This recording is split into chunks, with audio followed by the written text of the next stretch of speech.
Right, అందరికీ నమస్తే. నేను మీ Venkatesh. Welcome to our channel. Telangana రాష్ట్రంలో ఎవరూ లేనట్టుగా, అంటే ఎవరు ఊహించని దాని విధంగా బీసీ ఉద్యమం ఉవ్వెత్తున తారాస్థాయికి చేరిన నేపథ్యంలో తీన్మార్ మల్లన్న ఒక సంచలన నిర్ణయం తీసుకున్నాడు. నిజంగా ప్రైవేట్ విద్యా సంస్థలపైన ఎప్పుడు కానీ 7200 అప్పర్స్ ఉంది కానీ, పాదయాత్ర చేసినప్పటి ఉంది కానీ, లేకపోతే తీన్మార్ మల్లన్న టీం కానీ ఈ కీలకంగా దేనికి పెద్దపీట వేసిందంటే, తెలంగాణ రాజ్యాధికార పార్టీ పెట్టిన తర్వాత కూడా ముఖ్య కార్యకర్తల సమావేశమైనప్పుడు కానీ ఎప్పుడు కానీ మన ప్రభుత్వం కానీ, మన పార్టీ కానీ, మన టీం కానీ ఎప్పుడు కానీ పేద విద్యార్థుల పేద ప్రజల విద్యా హక్కు చట్టం కోసం, లేకపోతే విద్య కోసం, వైద్యం కోసం పెద్దపీట వేస్తామని క్లియర్గా చెప్పిండు. ఇప్పుడు కూడా అదే మాట మీద ఉన్నాడు తీన్మార్ మల్లన్న.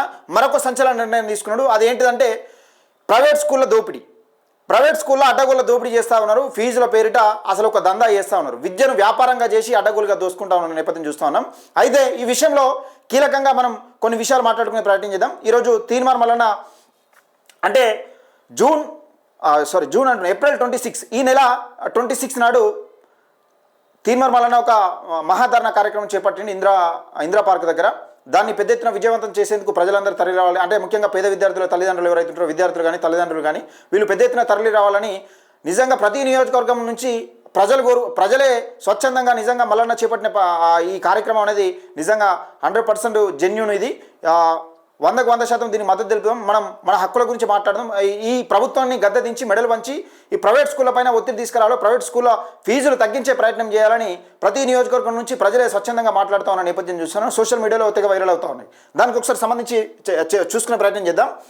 నిరుద్యోగ విద్యా దోపిడీ ఎండ్ కార్డు ఇందిరా పార్కులో మహా పోరాటం. ప్రైవేట్ పాఠశాలల ఫీజులపై టీఆర్పీ గర్జన. విద్యా హక్కు చట్టం అమలుకు మల్లన్న స్పష్టమైన పిలుపు. తల్లిదండ్రులు భారీగా పాల్గొనాలని ఆహ్వానం. కార్పొరేట్ విద్యా ప్రభుత్వంపై వైఫల్యంపై తీవ్ర ఆరోపణలు. ప్రైవేట్ పాఠశాలలో జరుగుతున్న అధిక ఫీజుల దోపిడీపై తెలంగాణ రాజ్యాధికార పార్టీ గట్టిగా స్పందించింది. ఈ నేపథ్యంలో ఈ నెల 26న హైదరాబాద్లోని ఇందిరా పార్క్ వద్ద భారీ ధర్నా కార్యక్రమం నిర్వహించినట్లు పార్టీ అధ్యక్షుడు ఎమ్మెల్సీ తీన్మార్ మల్లన్న ప్రకటించారు. విద్యా హక్కు చట్టం అమలు కోసం ఈ పోరాటం జరుగుతుందని పేర్కొంటూ రాష్ట్ర వ్యాప్తంగా ఉన్న తల్లిదండ్రులు, విద్యార్థుల కుటుంబాలు పెద్ద ఎత్తున పాల్గొనాలని పిలుపునిచ్చారు. ప్రస్తుతం పరిస్థితుల్లో ప్రైవేట్ విద్యా సంస్థలు ప్రతి సంవత్సరం ఫీజులను భారీగా పెంచుతూ తల్లిదండ్రులను ఆర్థికంగా తీవ్ర ఇబ్బందులకు గురిచేస్తున్నాయని మల్లన్న ఆవేదన వ్యక్తం చేశారు. విద్యా పేరుతో లక్షల రూపాయలు వసూలు చేస్తూ దాదాపు 90,000 కోట్ల భారీ దందా సాగుతుందని ఈ భారం ముఖ్యంగా కూలీలు, ఆటో డ్రైవర్లు, చిన్న వ్యాపారులు వంటి మధ్యతరగతి పేద కుటుంబాలపై పడుతోందని పేర్కొన్నారు. ఇక్కడ విషయం ఏంటంటే ప్రైవేట్ విద్యా సంస్థలలో ఏడాదికి 90,000 కోట్ల దందా జరుగుతూ ఉన్నది. ఇగో విద్యా పేరు పైన 90,000 కోట్ల దందా జరుగుతూ ఉన్నది. ఈ దందా ఎవరు పైసలతోని? సరే, డబ్బులు ఉన్నాడు అంటే ఎంతో కొంత ఆర్థికంగా బలంగా ఉన్నాడు అంటే కట్టలేదు. ఆటో డ్రైవర్లకు పాపం ఈ కాంగ్రెస్ పార్టీ అధికారంలోకి వచ్చిన తర్వాత ఆటో డ్రైవర్ల నోట్ల మట్టి కొట్టింది. ఫ్రీ బస్సు పెట్టింది, ఓకే, ఫ్రీ బస్సు పెట్టడంలో అందులో ఎలాంటి తప్పు లేదు, ఫ్రీ బస్సును అడ్డుకునేంత అది లేదు. కానీ విషయం ఏంటంటే ఆటో డ్రైవర్లకు ఇచ్చిన హామీని మర్చిపోయి ఆటో డ్రైవర్లు పొట్ట కొట్టింది. మరి ఆటో డ్రైవర్లు ఎక్కంచెలు కట్టాలి, వెళ్ళని పరిస్థితుల్లో ప్రతి పేదవాడు బాధపడేది ఒకటే, ఈ అసలు బతుకుడే కష్టంగా ఉన్నాయి రోజులలో. ఇంత వేల ఫీజులు ఫస్ట్ క్లాస్ నుంచి మొదలు పెడితే 20,000, 25,000, 30,000, చాలా తక్కువ 25,000, 30,000 నుంచి స్టార్టింగ్ ఉన్నది. అంత అంటే చిన్న గ్రామ స్థాయిలో కూడా, మండల కేంద్రాలలో కూడా 25,000 నుంచి 30,000 నుంచి ఉన్నది స్టార్టింగ్. అంటే అలాంటి పరిస్థితి ఉన్నది. మళ్ళా ఇదే కాకుండా ఈ 25,000 కాకుండా స్కూల్ ఏది బుక్స్ అని, యూనిఫామ్స్ అని, అవోటి ఎక్స్ట్రా ప్రోగ్రామ్స్ అవన్నీ కలిపితే ఎన్ని అవుతున్నాయో కూడా అర్థం కాని పరిస్థితి. అసలు ఈ పేదోడు కష్టపడే సగం పైసలు ఈ విద్య కోసం పెట్టాల్సి వస్తుంది. అది జరుగుతూ ఉన్నది. అయితే దీన్ని ఉద్దేశించి తీన్మార్ మల్లన్న ఇందిరా పార్క్ వద్ద మహాధరణ కార్యక్రమం చేపట్టిండు. ఫీజుల నియంత్రణ కట్టడికి, అంటే ఒక నిర్దిష్టమైన కట్టడి లేదు దీనికి. అంటే ఫస్ట్ క్లాస్కి గింత, రాష్ట్ర వ్యాప్తంగా గింత, గీ స్కూల్ అయితే గింత, వీటికి ఏం లేదు. ఎవరిని ఇష్టం ఉన్నట్టు పెట్టుకుంటా ఉన్నాడు, దోపిడీ జరుగుతూ ఉన్నది. అయితే దీన్ని కట్టడి చేయాలి, ప్రభుత్వం తీసుకురావాలని ఒక మాటనైతే ఒక మహాధరణ కార్యక్రమం చేపట్టిండు. దానికి సంబంధించి విద్యా దోపిడీ ఎండ్ కార్డు ఇందిరా పార్కులో మహాధరణ పోరాటం. ఫీజుల దోపిడీ వ్యవస్థాంబంగా జరుగుతున్న అక్రమం. ప్రైవేట్ పాఠశాలల ప్రభుత్వ పర్యవేక్షణ లేకుండా అడ్డగోలుగా ఫీజులు వసూలు చేస్తున్నాయని, ప్రతి ఏడాది ఫీజులు పెంచుతూ తల్లిదండ్రులు దోచుకుంటున్నాయని మల్లన్న మండిపడ్డారు. విద్యను ఒక వ్యాపారంగా మార్చి పిల్లల భవిష్యత్తులో ఆటలాడుతున్నారని విమర్శించారు. రైట్ టు ఎడ్యుకేషన్ చట్టం ప్రకారం పేద విద్యార్థులు ఉచిత విద్య అందించాల్సిన బాధ్యత ఉన్నప్పటికీ ఆ చట్టాన్ని అమలు కాకుండా అడ్డుకుంటూ ప్రైవేట్ సంస్థల కుట్రలు చేస్తున్నాయని ఆరోపించారు. ప్రైవేట్ సంస్థలే అడ్డుపడుతున్నాయి. అంటే దీన్ని విద్యను ఎట్లా అంటే వ్యాపారం చేసేసిరు, ఇక ఒక దందా లేక మారిపోయింది. ఇక పెట్టుబడి పెట్టాలి, ఇంత పెట్టుబడి పెట్టాలి, సపోజ్ ఒక కోటి 2 కోట్లు పెట్టాలి, మనం ఎన్ని కోట్లు లాగాలన్నట్టు, పేద ప్రజల దగ్గరికి వెళ్ళి ఎన్ని కోట్లు లాగాలన్నట్టు ఒక దందా అయిపోయిన అన్నట్టుగా ఇక్కడ మాట్లాడుతూ ఉన్నాం. ఇక ప్రభుత్వ నిర్లక్ష్యం, కార్పొరేట్ విద్యకు ప్రోత్సాహం. అంతేందుకు మన ముఖ్యమంత్రి రేవంత్ రెడ్డి గారే ప్రైవేట్ స్కూల్ ఓపెన్ చేస్తూ ఉన్నారు. ప్రైవేట్ స్కూల్ అంటే మన ప్రభుత్వ స్కూళ్ళ పైన ఏ పార్టీ దృష్టి ఉందని క్లియర్గా అర్థమవుతుంది. అంటే మీ పార్టీ అధికారంలోకి రావడం కోసం క్లియర్గా వాళ్ళు బ్యాక్ ఎండ్లో పనిచేసిరనే మీరు ఈ ప్రోత్సాహం ఇస్తున్నారని ప్రజలు అనుకుంటున్నారు. ప్రభుత్వ పాఠశాలలు కావాలని బలహీనపరుస్తూ ప్రైవేట్ విద్యా సంస్థలను ప్రోత్సహించడం ద్వారా ప్రజలపై భారం మోపుతున్నారని మల్లన్న తీవ్ర విమర్శించారు. ప్రభుత్వంలో ఉన్న నాయకులు ప్రైవేట్ పాఠశాలను నడుపుతున్నారనే కారణంగా ఈ దోపిడీకి అడ్డుకట్ట పడడం లేదని ఆరోపించారు. విద్యను ప్రజల హక్కుగా కాకుండా వ్యాపారంగా మార్చడం వల్ల సామాన్య ప్రజలు తీవ్రంగా నష్టపోతున్నారని, ఇది సామాజిక అసమానతలకు దారితీస్తుందని తెలిపారు. ఇక్కడ విషయం ఏంటంటే ప్రైవేట్ విద్యా సంస్థలను ప్రోత్సహించడం ద్వారా ఎవరు నష్టపోతారు? ముఖ్యమంత్రి రేవంత్ రెడ్డి నష్టపోతాడా, లేకపోతే మాజీ ముఖ్యమంత్రి కల్వకుంట్ల కేసీఆర్ నష్టపోతాడా? పేద మధ్యతరగతి కుటుంబీకులే నష్టపోతారు. దీన్ని ప్రోత్సహించడం వల్ల ఏం జరుగుతుంది? అడగలు దోసుకోమనాలకు పర్మిషన్ ఇచ్చినట్టే ఉంటుంది.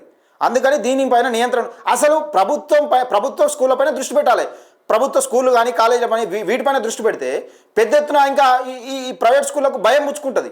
అరే నిజంగా ప్రభుత్వ స్కూల్ కూడా డెవలప్మెంట్ అవుతున్నాయి, మా పరిస్థితి ఏమవుతుందో, ఫీజులు తగ్గిద్దామనే భయానికి వస్తారు. కానీ మీరే ఎంకరేజ్ చేసినాక, ఎవడైతే ఇప్పుడు శిక్ష చేయాల్సిన వాడు వాళ్ళు ఎంకరేజ్ చేసినాక ఏం చెల్లి తగ్గిస్తారు వాళ్ళ ఫీజులు? ఇక పోరాటానికి సిద్ధం కావాలి తల్లిదండ్రుల పిలుపు. ఈ నేపథ్యంలో ఈ నెల 26న గన్ పార్క్ వద్ద నిర్వహించే నిరసన కార్యక్రమానికి తల్లిదండ్రులు హాజరై ఉద్యమానికి సిద్ధం కావాలని మల్లన్న సూచించారు. అనంతరం ఈ 26న ఇందిరా పార్క్ వద్ద జరిగే మహాధర్నాను విజయవంతం చేయాలని పిలుపునిచ్చారు. ఈ పోరాటం కేవలం ఫీజులు తగ్గింపు కోసం మాత్రమే కాకుండా ప్రతి పిల్లవాడికి విద్యా హక్కును సాధించేందుకు జరుగుతున్న ఆయన స్పష్టం చేశారు. ఉద్యమం మరింత ఉధృతం హెచ్చరిక. ప్రభుత్వం వెంటనే స్పందించి, నిజంగా ప్రభుత్వం ఇట్లా వెంటనే స్పందించకపోతే ఉద్యమాన్ని తీవ్రస్థాయిలో చేస్తామని మల్లన్న కాదు ప్రజలు అంటున్నారు. మల్లన్న తీసుకున్న నిర్ణయాన్ని 100% స్వాగతిస్తున్నాం. నిజంగా మల్లన్న పిలుపు మేరకు దిగి రాకపోతే మేము ఉద్యమాన్ని ఉధృతం చేస్తామని అంటున్నారు. ప్రభుత్వం వెంటనే స్పందించి విద్యా హక్కు చట్టాన్ని కఠినంగా అమలు చేయకపోతే రాష్ట్ర వ్యాప్తంగా భారీ స్థాయిలో ఉద్యమాలు చేపడతామని మల్లన్న హెచ్చరించారు. విద్యా వ్యవస్థలో జరుగుతున్న అవకతవకలను బయటపెట్టి బాధ్యులపై చర్యలు తీసుకునే వరకు పోరాటం కొనసాగుతుందని స్పష్టం చేశారు. మనమంతా కలిసి పోరాడితేనే విద్యా హక్కు చట్టం సాధించగలరని, పిల్లల భవిష్యత్తు కోసం ప్రతి తల్లిదండ్రులకు ముందుకు రావాలని అని మల్లన్న పిలుపునిచ్చారు. నిజంగా అసలు విద్యా హక్కు చట్టం అమలు అయితే ఏమవుతుంది? మరి ఈ తీర్మానం మల్లన్న పదే విద్యా హక్కు చట్టం అమలు చేయాలి, పేదోనికి విద్యను అందించాలని చెప్తాను. ప్రతి స్కూల్లో నిరుపేదలైన ఎవరైతే నిరుపేదలు ఉంటారో వాళ్ళకు 25% సీట్లు ఫ్రీ ఇవ్వాలి. ఇది జరుగుతూ ఉంటుంది. 25% నిరుపేద విద్యార్థులు ఎవరైతే ఫీజులు కట్టలేని ఆర్థిక ఇబ్బందుల్లో పరిస్థితిలో ఉన్న నేపథ్యంలో వాళ్ళకు 25% ఫ్రీ ఇవ్వాలి. అది జరుగుతుంది. దీనికోసమే విద్యా హక్కు చట్టం అమలు చేయాలి. మన తెలంగాణలో దరిద్రం ఏంటంటే వీళ్ళు అధికారంలోకి రాకముందు బట్టి విక్రమార్క గారు చెప్పారు. ఒకరోజు నేను వాట్సాప్లో కూడా మెసేజ్ చేస్తే, సార్ ఏంటి సార్ మీరు అధికారంలో లేనప్పుడు విద్యా హక్కు చట్టం గురించి పెద్ద ఎత్తున అసెంబ్లీలో మాట్లాడారు, మరి ఇప్పుడు అధికారంలో వచ్చారు, అమలు చేయాల్సిన పరిస్థితిలో మీరే ఉండి మరి ఏం సార్ ఇది అమలు చేస్తలేరు సార్ దయచేసి అమలు చేయండి సార్ అంటే ఓకే అన్నట్టు ఒక సిగ్నల్ అయితే ఇచ్చిండు. ఓకే అన్నట్టు చెప్పిండు. మరి ఎందుకు అమలు చేయలేకపోతున్నారు? అంటే కార్పొరేట్ శక్తులకు వీళ్ళు తలగుతున్నారా? ఏ ప్రభుత్వం వచ్చినా పేదోడు బతుకుడు సమస్యలు ప్రజలు అంటే ప్రభుత్వాలు పార్టీలు అధికారంలోకి రావడం కోసం ప్రజల సమస్యలను అడ్డంగా పెట్టుకుని ప్రజల సమస్యల గురించి మాట్లాడుతూ ఉన్నారు. కానీ పేదోడు మరి అధికారంలోకి వచ్చినాక పేదోని సమస్యలు ఎక్కడ పోతున్నాయి? ఇది చూడాల్సిన అంశం. మనం నిజంగా ఇందిరా పార్క్ వద్ద మహాధర్నా కార్యక్రమం పెద్ద ఎత్తున విజయవంతం అయ్యే అవకాశం ఉన్నది. 100% పెద్ద సంఖ్యలో పేద విద్యార్థుల తల్లిదండ్రులు కానీ విద్యార్థులు కానీ వీళ్ళు భారీగా ఇందిరా పార్క్ వద్దకు వచ్చే అవకాశం ఉన్నది. ఆ రోజు మరి ఏం జరుగుతుంది? ఈ ప్రభుత్వానికి ఒక భారీ హెచ్చరిక జారీ చేయబోతా ఉన్నాడు తీర్మానం వలన. చూసే ప్రయత్నం చేద్దాం మిత్రులారా. మీ నియోజకవర్గం నుంచి కానీ, మీ మండలం నుంచి కానీ, నిజంగా మీ జిల్లా నుంచి కానీ పెద్ద సంఖ్యలో తరలి రావడానికి సిద్ధంగా ఉండండి.